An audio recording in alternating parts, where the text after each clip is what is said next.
It is really good to allow your animal to openly express themselves, even if that means that they are expressing behavior that is inappropriate or that we are struggling to live with. It's actually good to start by allowing them to express that so that we can ask three really important questions. The first one is why? Why are they doing this? Why is this behavior happening?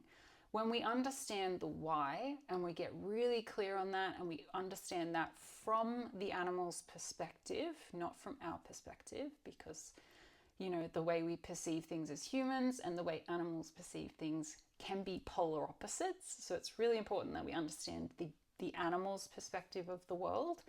And then by understanding the why, we are then in a much better position to then problem solve, come up with a strategy, come up with training, come up with support, and help that behavior become something that is more appropriate. So understanding the why is the first question that we want to ask. The second question that we want to ask is, what is the emotion that the animal is feeling? Because just like humans, animals have emotion, and that emotion sits behind behavior in a lot of cases. So if we don't understand the emotion and we don't spend time understanding that, if we come along and we try and put a cap or a lid on the behavior itself, but the emotion still sits underneath and that has been unresolved, then that emotion is either going to try and push through the lid that we've put on top of the behavior, or it's going to have to find another way out. So emotions that could be driving behavior, it could be fear. Fear is a very strong emotion. It could be frustration.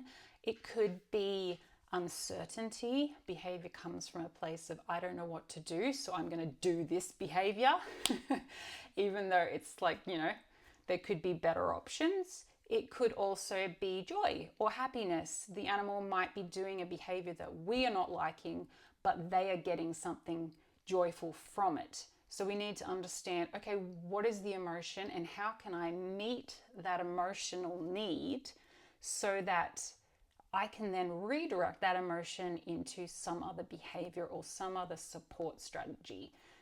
Especially if it's like the fear and the stress emotion, then we want to support that. If it's the maybe boredom, if it's frustration, we want to meet that need so that doesn't create behavior that is a little bit hard to live with. So we're asking the why, we're asking what is the emotion behind the behavior, and the third important question is, how am I influencing this behavior? Because with our companion animals, we have brought them into our human world. We have taken them out of their natural world. So we are controlling so much about how they experience life. And so we want to make sure that our influence is the kind of influence that supports, that may not be happening. Like we might be doing all the support we think our animal needs, but it just might be that we need to tweak that. We might need to provide something else that is going to meet a essential need of theirs so that the behavior can become more manageable or we can completely solve it. So those are the three questions that we want to be asking before we jump straight in and start going, I'm going to fix this. I'm going to sort this out. We need to know the why, the emotion, and how am I influencing it.